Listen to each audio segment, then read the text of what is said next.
السلام عليكم ورحمة الله وبركاته. نحمده ونصلي على رسوله الكريم. أما بعد. الحمد لله.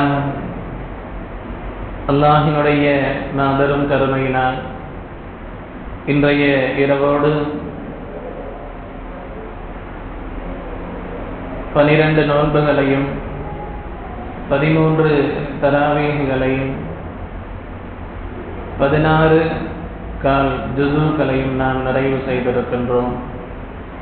குர்ஆனை ஓதுவதற்கும் கேட்பதற்கும் வாய்ப்பை தந்த வல்ல ரஹ்மான் அதன் வழி வாழக்கூடிய நசீபை அல்லாஹ் நம் அனைவர்களுக்கும் தந்த அருள் புரிவானாக. இதுவரை நாம் வைத்து வந்த நோன்புகள், இந்த ரமதானில் நாம் செய்து வந்த அமல்கள், துஆக்கள் அத்துணையும் அல்லாஹ் தஆலா குறைவின்றி நிறைவாக கபூல் செய்வானாக.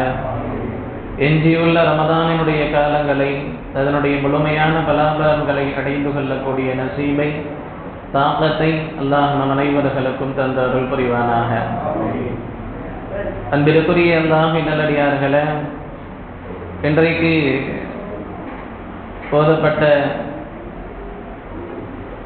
20 ரக்அத்துகளில் 4 சூறாக்கள் வழியாக இன்றைய ஆயாத்துகள் இடம்பெற்றிருந்தன. நேற்றைக்கு பெரும்பகுதி நிறைவு செய்யப்பட்டிருந்த சூரத்துல் கஹ்ஃபினுடைய கொஞ்சமும், சூரா மரியம் முழுமையாகவும், சூரத்து தாஹா முழுமையாகவும், சூரத்துல் அம்பியாவினுடைய ஒரு பகுதியும் என 4 சூறாக்கள் வழியாக இன்றைய ஆயாத்துகள் இடம்பெற்றிருந்தன. இந்த 4 சூறாக்கள் வழியாக ஓதப்பட்டிருந்தாலும் நம்மளுடைய சிந்தனைக்கு நாம் எடுத்துக்கொள்வதற்கு ஒவ்வொரு சூறாவும் ஒவ்வொரு தனித்தன்மையோடு இங்கு நாம் பார்க்க முடியும். சூரத்துல் கஹ்ஃபிலை நாம் எடுத்துக்கொள்ள வேண்டும் என்றால், குகைவாசிகள் 6 நபர்கள் பிளஸ் ஒரு நாய், 7 நபர்கள் பிளஸ் ஒரு நாய் என்பதாக அந்த இளைஞர்களுடைய தவக்குலை, அந்த இளைஞர்களை ஈமான் கொண்டதின் காரணமாக அவர்களை அல்லாஹ் பாதுகாத்தது, அவர்களின் மூலமாகவே ஒரு பேரற்புதத்தை நிகழ்த்தியது குறித்து அல்லாஹ் தஆலா விரிவாக சூரத்துல் கஹ்ஃபிலே குகைவாசிகள் என்ற வரலாறை பதிவு செய்திருந்தார். அதே போல சூரத்துல் கஹ்ஃபிலே 2 சகோதரர்கள் தன்னுடைய சாலிஹான தந்தையினுடைய சொத்தை பிரித்து கொண்ட 2 சகோதரர்கள், ஒருவர் மார்க்கத்தின் நல்வழியிலேயும் ஒருவர் மார்க்கத்தினுடைய முரணான வழியிலேயும் செயல்பட்டு, மார்க்கத்தினுடைய நல்வழியில் இருக்கக்கூடிய அந்த மனிதரை பார்த்து ஏளனமாக கேலியாக, உனக்கு மட்டும் வைத்துக்கொள், யாருக்கும் செலவு செய்யாதே, தான தர்மங்கள் கொடுக்காதே என்பதாக சொல்லிவிட்டு தன்னுடைய சொத்தை கொண்டு பெருமை பேசிய அந்த நபரினுடைய தோட்டத்தை ஒரே இரவில் அல்லாஹ் தஆலா அழித்து காட்டி படிப்பினை கொடுத்த அந்த வரலாறை அல்லாஹ் பதிவு செய்திருந்தான். அதே போல எவ்வளவு பெரிய நபியாக இருந்தாலும் கூட இந்த உலகத்தை பொறுத்தவரை அறியாத விஷயங்களும் இருக்கத்தான் செய்யும் என்பதை நபி மூசா அலைஹிஸ்ஸலாம் அவர்களினுடைய ஒரு சிறந்த ஒரு வரலாறை சொல்லி, மூசா அலைஹிஸ்ஸலாம் அவர்களை ஹிதர் அலைஹிஸ்ஸலாம் அவர்களிடத்திலே போய் கல்வி கற்க வேண்டும் என்பதாக ஒரு பயணத்தை ஏற்படுத்தி அதில் சில பல்வேறு படிப்பினைகளை அல்லாஹ் சொல்லி காட்டினார்.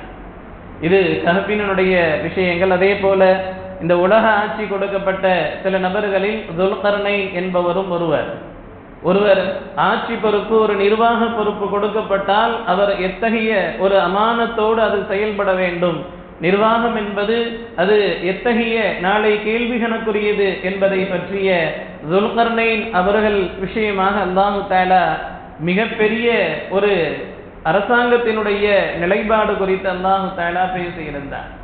அடுத்ததாக சூரத்துல் மரியம், குர்ஆனிலேயே பெண்களினுடைய பெயரை பயன்படுத்திய ஒரே பெயர் மரியம் அலைஹிஸ்ஸலாம் அவர்களுடைய பெயர் தான்.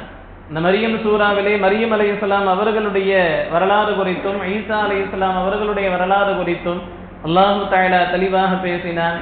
அதே போல சூரத்து தாஹாவிலே மூசா அலைஹிஸ்ஸலாம் அவர்களினுடைய வாழ்க்கையினுடைய மிக முக்கியமான பகுதிகளை அல்லாஹ் குறிப்பிட்டு காட்டினான். குறிப்பாக தௌராத் வேதம் வாங்குவதற்காக சென்ற மூசா அலைஹிஸ்ஸலாம் அவர்கள் அங்கு 40 நாளுக்கு பதிலாக இன்னும் 10 நாளை அல்லாஹ் தஆலா அதிகரித்த நேரத்திலே சாமிரி என்ற ஒரு மோசமானவனின் காரணமாக இஸ்லாத்தை ஏற்றவர்களை வழிமாற செய்து காலமாடை வணங்க செய்து குழப்பத்தை ஏற்படுத்தி இருந்த அந்த நிகழ்வுகளை எல்லாம் அல்லாஹ் இன்றைக்கு சூரத்து தாஹாவிலே பதிவு செய்திருந்தார். அதே போல இப்ராஹிம் அலைஹிஸ்ஸலாம் அவர்கள் தன்னுடைய தந்தைக்கு ஓரிரை கொள்கைதான் சரியானது, பல தெய்வங்கள் பல கடவுள்களை நாம் வணங்கக்கூடாது, இந்த சந்திரன் சூரியனை படைத்தவன் ஒருவன் தான் என்ற ஓரிரை கொள்கையை தௌஹீதை தன்னுடைய தந்தை ஆசர் அவர்களுக்கு இப்ராஹிம் அலைஹிஸ்ஸலாம் அவர்கள் அந்த எத்தி வைத்த அந்த தஅவாவினுடைய நிகழ்வை அல்லாஹ் இன்றைக்கு பேசினார். இப்படி பல்வேறு விஷயங்கள் பேசப்பட்டாலும் நம்மளுடைய சிந்தனைக்கு நாம் எடுத்துக்கொள்வது என்னவென்றால், சூரத்துல் மரியமில வரக்கூடிய யா மரியமு லகத் ஜிஇதி ஷைஅன் ஃபரியா யா உக்த ஹாரூன் மா கான அபூகி இம்ரஅ ஸௌஇ வ மா கானத் உம்முகி பகியா, இந்த வார்த்தையினுடைய நோக்கத்தை தான் இன்றைக்கு நம்மளுடைய சிந்தனைக்கு நாம் எடுத்துக்கொள்கின்றோம். வரலாற்றினுடைய சுருக்கம் இதுதான். மரியம் அலைஹிஸ்ஸலாம் அவர்களுக்கு அல்லாஹு தஆலா எந்த ஒரு ஆணினுடைய துணையும் இல்லாமல் ஜிப்ரீல் அலைஹிஸ்ஸலாம் அவர்கள் ஊதுவது கொண்டு அவர்களுடைய கர்ப்பப்பையில ஈசா அலைஹிஸ்ஸலாம் அவர்களை உண்டாக்க செய்து ஜக்கரியா அலைஹிஸ்ஸலாம் அவர்களுக்கு பொறுப்பு கொடுத்து மரியம் அலைஹிஸ்ஸலாம் அவர்களை பாதுகாப்பாக பார்க்க வைத்து குறிப்பிட்ட காலத்திற்கு பிறகு மரியம் அலைஹிஸ்ஸலாம் அவர்கள் எந்த ஆணினுடைய துணையும் இல்லாமல் கர்ப்பமிற்ற மரியம் அலைஹிஸ்ஸலாம் அவர்கள் ஈசா அலைஹிஸ்ஸலாம் அவர்களை பெற்றெடுத்து அவர்களுடைய சொந்த ஊருக்கு சொந்த வீட்டுக்கு அவர்கள் வருகை தருகின்றார்கள். அந்த ஊருக்குள்ளே வருகை தரக்கூடிய நேரத்தில் அவர்களுடைய வீட்டுக்கு முன்னால் அக்கம் பக்கத்தினர்கள்லாம் திரண்டு கொண்டு இந்த வார்த்தைகளை பேசுகின்றார்கள். யா மரியம், மரியமே லகத் ஜிஇத ஷைஅன் ஃபரியா, இப்படி ஒரு மோசமான அசிங்கமான காரியத்தை நீ செஞ்சிட்டியே. ஒரு ஆணினுடைய துணை இல்லாமல் வந்தா என்ன பேசுவாங்க? விபச்சாரத்தின் மூலம் இப்படி பாவி ஆயிட்டியேன்னு சொல்லி கேட்கிறாங்க. ஒரு மோசமான காரியத்தை நீ செஞ்சிட்டே மரியமே. யா உக்த ஹாரூன், ஹாரூனுடைய சகோதரியே, மா கான அபூகி இம்ரஅ ஸௌஇ, உன்னுடைய தந்தை இது போன்று கெட்ட செயல் செய்யக்கூடியவர்களாக இல்லையே. ஒமா கானத் உம்முகி பகியா, உன்னுடைய தாய் இது போன்று நடத்தை கெட்டவளாக இல்லையே அப்படின்னு சொல்லி கேட்கிறாங்க. அந்த வரலாறு ஒரு நீண்ட வரலாறு. அதற்கு பிறகு மரியம் அலைஹிஸ்ஸலாம் அவர்கள் அந்த இடத்துல விளக்கம் கொடுப்பாங்க. அந்த மக்கள் ஏற்றுக்கொள்ள மாட்டாங்க. மரியம் அலைஹிஸ்ஸலாம் அவர்களுடைய கையில வைத்திருந்த பச்சிளம் குழந்தையாக பிறந்த குழந்தையாக இருந்த ஈசா அலைஹிஸ்ஸலாம் அவர்கள் அல்லாஹ்வினுடைய உத்தரவை கொண்டு அங்கு பேசுவார்கள். நான் விபச்சாரியினுடைய குழந்தை அல்ல, அல்லாஹ்வால் கொடுக்கப்பட்ட ஒரு நபி என்பதை அந்த இடத்துல குழந்தையாக இருந்து தன்னுடைய தாயினுடைய பத்தினித்தனத்தையும் அங்கு உறுதி செய்வார்கள். தான் ஒரு நபியாக அனுப்பப்பட்டிருக்கின்றேன் என்ற அந்த தகவலையும் அங்கு பதிவு செய்வார்கள். குழந்தையாக பேசிய பல்வேறு வரலாறுகளில் இதுவும் ஒன்று. அப்போ இந்த வரலாறு இப்படியாக போகும். இப்ப இங்க நம்ம கவனிக்க வேண்டியது என்னன்னா, வீட்டுக்கு குழந்தையோட வந்த அந்த பெண்ணை தவறாக நினைச்சது ஒரு விஷயம். அது எல்லோரும் நினைக்கக்கூடிய ஒரு ஒன்றுதான். ஒரு ஆணினுடைய துணை இல்லாம திடீர்னு ஒரு பெண்ணு ஒரு குழந்தையை தூக்கிட்டு வர்றான்னா அவ நடத்த கட்டவளா, உன்னுடைய தாய் நடத்த கட்டவளாக இல்லையே, உன் அத்தா அப்படி மோசமான பாவம் செய்யக்கூடியவராக இல்லையே அப்படின்னு சொல்லி அந்த பெண்ணை கேள்வி கேட்டாங்க இல்லையா மரியம் அலைஹிஸ்ஸலாம் அவர்களே. அந்த கேள்வி கேட்ட விதம் தான் இன்றைக்கு நம்மளுடைய சிந்தனைக்கு நாம் எடுத்துக் கொள்கின்றோம். என்ன கேள்வி கேட்கிறாங்க? ஒருத்தர் பாவம் செஞ்ச அந்த பாவம் செஞ்சாங்கன்னு சொல்லி விளங்கப்பட்ட அந்த பெண்ணிடத்துல கேட்ட கேள்வி என்ன? உன் அத்தா நல்லவராச்சே, கெட்டவர் இல்லையே, உன் அம்மா நடத்த கெட்டவர் இல்லையேன்னு சொல்லி கேட்கும் பொழுது அந்த கேள்விதான் இன்றைக்கு நாம் எடுத்துக்கொள்கின்றோம். ஒரு பிள்ளை நல்ல பிள்ளையாக இருப்பதும் கெட்ட பிள்ளையாக இருப்பதும் அந்த பெற்றோர்களுடைய வளர்ப்பில் தான் இருக்கின்றது. ஒரு பிள்ளை நல்ல பிள்ளையாக வளர வேண்டும், சாலிஹான பிள்ளையாக வளர வேண்டும் என்றால் பெற்றோர்களும் சாலிஹீன்களாக வாழ வேண்டும். ஒரு பிள்ளை கெட்ட பிள்ளையாக வாழ்கின்றார் என்றால் பெரும்பான்மையான காரணம் அங்கு பெற்றோர்களும் கெட்டவர்களாக இருப்பார்கள். அங்கொன்றும் இங்கொன்றுமாக இது மாறி வரலாம். ஆனால் அல்லாஹ் இங்கு நமக்கு உணர்த்துகின்ற விஷயம், நம்மளுடைய பிள்ளை இரையச்சம் உள்ள பிள்ளைகளாக வாழணும், இபாதத் செய்யக்கூடிய பிள்ளைகளாக வாழணும், நல்லொழுக்கம் உள்ள பிள்ளைகளாக வாழணும்னு சொல்லி நாம ஆசைப்பட்டா நாம இபாதத் செய்யக்கூடிய பெற்றோர்களாக மாறிக்கணும், நாம சாலிஹீன்களாக மாறிக்கணும். நாம தவறுகளை செஞ்சுட்டு நம்மளுடைய பிள்ளைகள் தவறு செய்யறாங்கன்னு வருத்தப்படுறதுல எந்த பிரயோஜனமும் இல்லை. அப்போ மாற்றம் அப்படிங்கிறது பிள்ளைகள்கிட்ட மாற்றம் வரணும்னு சொன்னா பெற்றோர்களிடத்த அந்த மாற்றம் வரணும். ஒரு கையில தம்ம வச்சுக்கிட்டு நீ சிகரெட்டு குடிப்பியான்னு இன்னொரு கையில தந்தை அடிச்சா அவனுக்கு என்ன தோணும்? அடுத்த தடவை தந்தைக்கு தெரியாம மறைஞ்சு அந்த சிகரெட்டை குடிக்கணும்னு தோணும். தந்தை ஒரு தவறை செஞ்சுக்கிட்டே தன்னுடைய பிள்ளைக்கு உணர்த்துகின்றார் என்றால் அடுத்த முறை தெரியாம செய்யறத பத்தி அவன் யோசிப்பானே தவிர செய்யாமல் இருப்பதை பத்தி அவன் யோசிக்க மாட்டான். ஏன்? என்னுடைய தந்தையும் செஞ்சுக்கிட்டு தானே இருக்கிறாரு, என்னுடைய தாயும் இப்படி பேசிக்கிட்டு தானே இருக்கிறாங்க அப்படின்னு சொல்லி பிள்ளைகள்கிட்ட அந்த எண்ணங்கள் இருக்கும். அப்போ பிள்ளைகள்கிட்ட மாற்றம் வரணும், நல்லொழுக்கம் உள்ள சுய ஒழுக்கத்தோடு பிள்ளைகள் வளரணும்னு சொல்லி நாம் ஆசைப்பட்டா பெற்றோர்களாகிய நாம் அந்த மாற்றத்தை தொடங்க வேண்டும். இதுதான் இந்த வார்த்தையில கவனிக்க வேண்டியது. உன்னுடைய தாய் நடத்த கெட்டவளாக இல்லையே, உன்னுடைய தந்தை மோசமான பாவம் செய்யக்கூடியவராக இல்லையே, நீ எப்படி அந்த பாவத்தை செஞ்சேன்னு கேட்கிறாங்க இல்லையா? அப்ப அதுபோலதான் ஒரு பிள்ளை நல்ல பிள்ளையாக வலம் வர வேண்டும் என்றால் பெற்றோர்கள் நல்லவர்களாக இருக்கணும். இங்க ரெண்டு மிகப்பெரிய இந்த சமூகத்தினுடைய பொக்கிஷங்களாக வலம் வந்த இரு பெரியார்களுடைய தந்தையினுடைய வரலாறு இங்கு நாம் பதிவு செய்கின்றோம். ஒரு பெரியார் இருந்தாங்க, அவர்களுக்கு தோட்டத்தை பாதுகாக்கக்கூடிய ஒரு பொறுப்பு கொடுக்கப்பட்டிருந்துச்சு. கேள்விப்பட்டிருக்கலாம், தோட்டத்தை பாதுகாக்கக்கூடிய ஒரு பொறுப்பு கொடுக்கப்பட்டிருந்துச்சு. திடீர்னு முதலாளி வர்றாரு, ஓனர் வர்றாரு, தோட்டத்துக்கு வருகை தர்றாரு. அந்த காவலாளிகிட்ட சொல்றாரு, நீ போய் நல்ல சுவையான ஒரு பழத்தை எடுத்துட்டு வான்னு சொல்றாரு. அந்த பராமரித்து கொண்டிருந்த அந்த காவலாளி போய் ஒரு பழத்தை எடுத்துட்டு வர்றாரு. கடிச்சு பார்க்கறாரு, கசப்பா இருக்குது. என்னப்பா கசப்பான பழத்தை எடுத்துட்டு வந்துட்டேன், வேற ஒரு பழத்தை எடுத்துட்டு வா. போய் இன்னொரு பழத்தை எடுத்துட்டு வர்றாங்க, அதுவும் கசப்பா இருக்குது.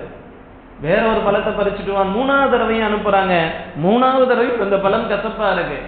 அந்த காவலாளிய கோபத்தோடு கேட்டாரு, என்ன நீ தோட்டத்தை பராமரிக்கிற?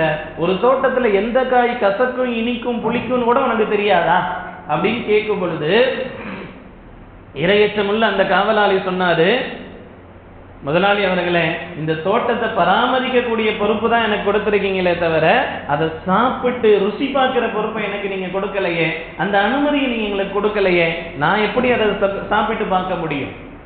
திகைச்சு போயிட்டார். சொன்னாரு, இதுவரைக்கும் இந்த தோட்டத்தில் எந்த கனிகளையும் நாம் சாப்பிட்டு பார்த்தது கிடையாது. காரணம், அதற்கு அனுமதி எனக்கு கிடையாது. நீங்க அனுமதி கொடுத்தால்தான் நான் சாப்பிட முடியுமே தவிர நான் எந்த கனியையும் சாப்பிட்டது கிடையாது. அதனால புளிப்பு எது, இனிப்பு எது, கசப்பு எதுன்னு எனக்கு தெரியாதுன்னு சொன்னார். அதே போல இன்னொரு பெரியார் கடுமையான பசியில இருக்கிறாங்க. ஒரு ஓடையில தண்ணி வந்துகிட்டு இருக்கு, பசியில எதுவும் கிடைக்கல சாப்பிட்றதுக்கு. ஒரு நல்ல பழம் அந்த வழியாக தண்ணியில மிதந்து வருது. அந்த பழத்தை எடுத்து உடனே சாப்பிட்டாங்க. உடனே அந்த பழத்தை எடுத்து பசிக்காக சாப்பிட்டாங்க.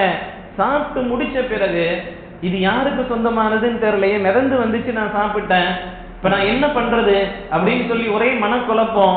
தன்னுடைய தோழரையும் அழைச்சு கொண்டுட்டு அந்த ஓடை எந்த வழியாக வருதோ அந்த வழியாக அப்படியே பல மைல் தூரம் நடந்தாங்க.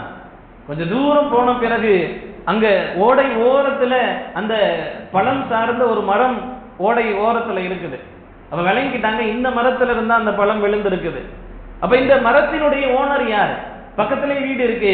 போய் கேட்டாங்க, இந்த மாதிரி ஒரு பழம் மிதந்து வந்துச்சு, அது இந்த மரத்தினுடைய பழம் தான் நான் உறுதியா நினைக்கிறேன், அந்த பழத்தை எடுத்து நான் சாப்பிட்ட எனக்கு அனுமதி இருக்குதான்னு கேட்கிறாங்க. முதல்ல கனியினுடைய சுவை தெரியாதுன்னு சொன்னது யாரு தெரியுமா? இந்த உலகத்துல மிக பெரும் மாமேதையாக கருதப்பட்ட அப்துல்லாஹி இப்னு முபாரக் ரஹ்மத்துல்லாஹி அலைஹி அவர்களுடைய தந்தை. அப்ப அப்பேற்பட்ட தந்தையினுடைய பிள்ளையாகத்தான் அப்துல்லாஹி இப்னு முபாரக் ரஹ்மத்துல்லாஹி அலைஹி அவர்கள் வலம் வந்திருக்கின்றார்கள். இந்த சமூகத்திற்கு மிக பெரும் மாற்றங்களை கொடுத்தவர்கள் அப்துல்லாஹி இப்னு முபாரக் ரஹ்மத்துல்லாஹி அலைஹி அவர்கள். இரண்டாவது, ஓடையில சாப்பிட்ட பழத்தை குழப்பத்திற்கு ஆளானாங்க இல்லையா? அது யாரு தெரியுமா?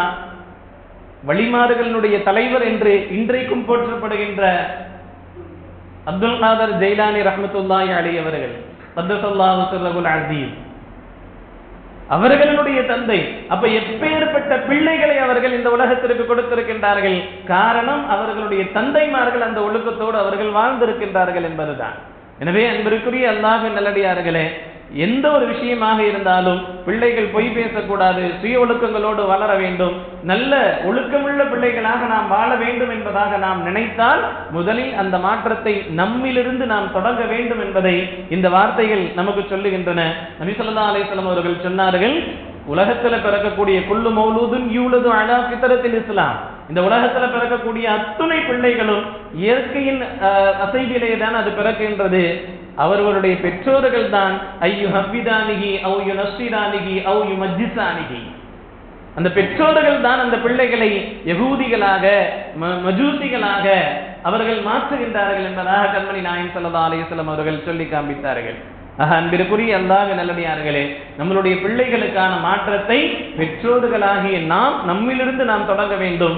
அதைத்தான் அங்கு மரியம் அலைஹிஸ்ஸலாம் அவர்களிடத்திலே அந்த ஊர் மக்கள் கேட்ட வார்த்தை நமக்கு உணர்த்துகின்றது. அல்லாஹ் அந்த பாடத்தை தான் அந்த வார்த்தையிலே வைத்திருக்கின்றான். எனவே நம்மளுடைய சிந்தனைக்கு நாம் எடுத்துக்கொள்வது பெற்றோர்களாகிய நாம் மாற்றங்களை நம்மிலிருந்து தொடங்க வேண்டும் என்பதை நாம் கவனத்திலே கொள்ள வேண்டும். வல்ல ரஹ்மான் வாழும் காலம் எல்லாம் அல்லாஹ்